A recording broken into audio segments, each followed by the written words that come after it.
Hello, my friends, and welcome back. Thank you very much for being with me again today. Two very important developments. The first one, the Ukrainians claim their new offensive in Kursk is successful and they advance past the Russian defenses. This is the first one.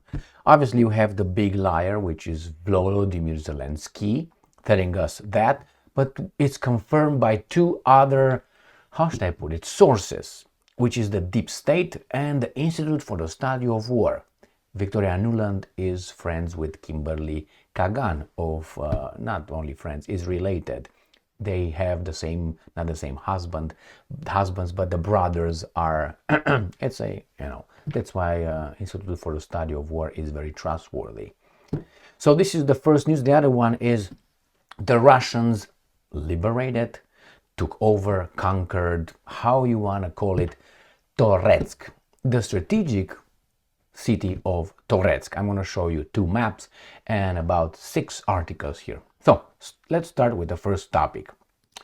According to the Ukrainians, and this is from the New Voice of Ukraine, this is on February 8th, 2025, this is Saturday, Ukraine advances in Kursk Oblast, pushing past Russian defenses. Now, I would like you to read the underneath this picture. Ukrainian soldiers hold a road sign marking the junction between Ukraine and Russia in Russia's Kursk Oblast. Now, isn't it winter in Ukraine and Russia? I think it is. So look at this guy. Look at that guy. Look at green grass of home behind you. So this is an old picture. Why would they post it? Well, to give you the illusion that somehow they are in control. But hey, this is how propaganda works. Obviously, that's, whatever you see here, it's accurate, but the timing is probably from last year when the offensive started, not this one. Ukrainian forces have made gains in Russia's Kursk Oblast in recent days, advancing during assault operations, according to Institute for the Study of War in its February 7th report. Now, this thing with Institute for the Study of War, I don't have to tell you again, don't trust anything these guys say. Always verify what I say and everybody else until you build a trust-based relationship. So they say here that Russian sources claim that Moscow's forces have temporarily halted Ukraine's advance southeast of Sudza, though they admit their Ukrainian troops still hold positions near Cherkasska, Konopelka, Fanasivka, and Ulanok. So that is in this area here. This is Kursk Oblast, this is Ukraine, this is Russia. So this is Sudza and all that right there. This is Sudza. And this is southeast, so Kolomovsk right here. This is what they're talking about. And Cherkasskaya, Konopelka. This is the area they are talking about in this right here. So Ukrainian troops still hold positions near this Konopelka, Cherkasskaya, Fanapaka, Pakatsaka, and this is, as I said, southeast of Sudza. Southeast of Sudza. So this is the area. This is the Russian map right here from Sputnik. It's from the 6th. Now, let's read what else these guys say. This is according to, again, New Voice of Ukraine, DeepState. This is a Ukrainian, how should I call it? Not media, but bloggers, whatever they are, the Ukrainians are using, as they use the Institute for the Study of War. Why? I don't know why they use this one, but I can only guess since Victoria Nuland is there. Not there, but you know. DeepState. Ukraine pushes forward in Russia's Kursk region. Ukrainian forces have advanced near Cherkasskaya, Konopelka. I showed you where that is, and that is right here. Here. And then in Russia's Kursk Oblast, according to February 7th battlefield update from DeepState, a well-known, have you heard about them? Open source intelligence group, open source, but that's aligned with something else. Meanwhile, DeepState also reported Russian advances in eastern Ukraine, noting that Moscow's forces had made progress near Yapilivka, Stopapika, Pikapaka, and Dipapikapap in Donetsk and Toretsk. This is what I'm talking about, Toretsk. Oh, that is, let's go to Toretsk. So they move towards this. Now, this is a confirmation of what I'm going to use next, which is the Russians. This is Donetsk. and here it's Toretsk, the city of Toretsk. The Russians call it Dzerzhinsk differently. I will show you later. Now, all you need to know, Zelenskyy confirms new Ukrainian advance in Kursk Oblast. So if this guy confirms, you take it to the bank and they will give you the money. Russia Today, February 7, 2025. Russian troops liberate key Donbass town. Ministry of Defense reports. The former Ukrainian stronghold of Dzerzhinsk, that is exactly here. Pokrovsk is right here, which is going to fall as well. So the Russians occupied here and they will occupy it here. Now I'm going to show you a different map with Pokrovsk, Toretsk. But let's read this article first, or pieces from it. Has been fully captured by Moscow's forces after months of intense fighting. Where is that located? Let's see. Boom. This is Toretsk. And this is completely according to this map. This is not a Russian map, by the way. So this is Toretsk being conquered according to this. This has been Toretsk and the Russians did it. And now what do you think is going to happen? They're going to clean the city. Right, the Russian Defense Ministry announced the liberation of the Donbass town of Dzerzhinsk on Friday. The location has seen active fighting in recent months, becoming the scene of an intense urban battle as Ukrainian troops mounted counterattacks in an effort to retrieve lost positions.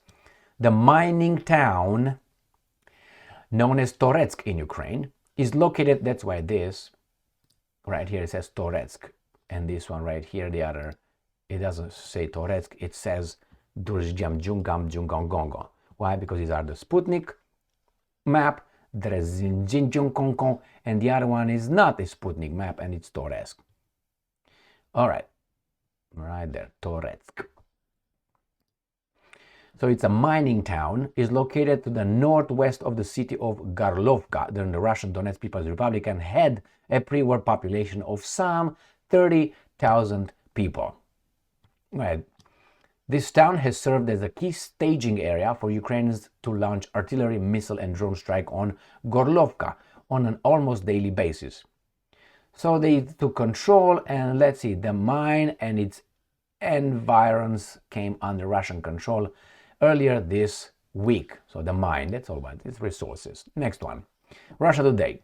Raging battle for key Donbass town Dzerzhinsk has been liberated after 5 months of intense fighting. And now look at this. I'm not gonna play this video, it's just a missile just falling on this and destroying more of this. Unfortunately, the Russian Defense Ministry has released a compilation video on Saturday highlighting moments from the 5-month battle for the town of Toretsk. The town known as Toretsk in Ukraine, in Russia's Donetsk, was liberated by the Russian troops on Friday. Next one. Russian forces liberate the city of Dzerzhinsk in DPR, that is Toretsk, and we have why Russia's liberation of Toretsk is a terrible blow to Ukraine. Flatten. Unfortunately, let's see. Russian forces finally liberate the key town. Let's see what they have over there. What exactly makes this city so important? I will use the name Toretsk because it's easier than Dzerzhinsk. Toretsk served as a key part of Ukraine defenses in the Pokrovsk and Slovyansk-Kramatorsk urban areas. Ever since Toretsk captured by the Kiev regime forces in 2014, the deployed troops kept launching artillery and drone strikes against the neighboring city of Gorlovka, which is now safe from these attacks. Where the hell is Gorlovka? Right here. So the Russian says, because you guys got over here in 2014, all right, you started bombarding Gorlovka, and therefore we had to intervene. Okay. Next, Ukraine defensive positions in Toretsk were shielding supply routes vital to Kiev forces. The fall of Toretsk opens the way for Russian forces to advance on the city of Konstantinovka to the northwest. All right, let's go northwest.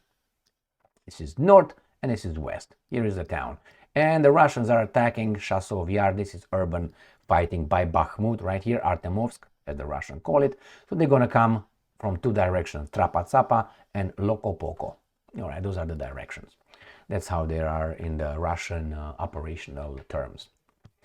Tzakapaka and Loko Poko. All right, so it says with Toretsk liberated, this Ukrainian supply artillery is no longer safe from Russian attacks, which in turn brings closer the liberation of Konstantinovka and Chasov Yar. What I was talking about, Chasov Yar, Konstantinovka, these two things. So, I think there is truth in the Ukrainians advancing in Kursk. I don't know the intensity, I don't know the scale of that, but there's evidence. I watched some videos and the Russia says, yeah, we destroyed this, we destroyed that, but it's still coming. So that's very, how should I put it? It's not strange, surprising. That's the word, surprising. I would have expected that if Russian territory is invaded by these volunteers and they take control over my territory, I would have thought that the Russians would raise the whole, you say, how would you have your guys over there? I would have, it's more than 6 months, I think, this offensive over there, the Kursk offensive by NATO using the Ukrainians and the volunteers and mercenaries and so on. I would have expected the Russians to push them back to Portugal a long time ago, maybe in 2 weeks. But what can you do? And regarding Toretsk, I expected that. Again, Chasov Yar, I expect that. Pokrovsk, I expect that. Those will fall sooner or later. Why do they, I think, try this counteroffensive in Kursk and they trumpet it and make a lot of noise? So they think that when they have the peace negotiations, they will use that as, see, we're doing something to you. And they are. That's a bad look for the Russian army. I don't know what arguments could you possibly bring saying, well, it's a strategic. No, it's not a strategic. If you're in my house and I don't kick you out of my house for 6 months, it's not a strategic thing here. It is my impotence or unwillingness to bring more troops, and maybe I don't have, not troops, they have troops. They have about 30 million ready over there to be mobilized in a general mobilization. They don't want to do what? You're in my house now and you stay there for 6 months. All right. Thank you very much for being with me again today. Stay strong, stay smart, look for the truth, and be just.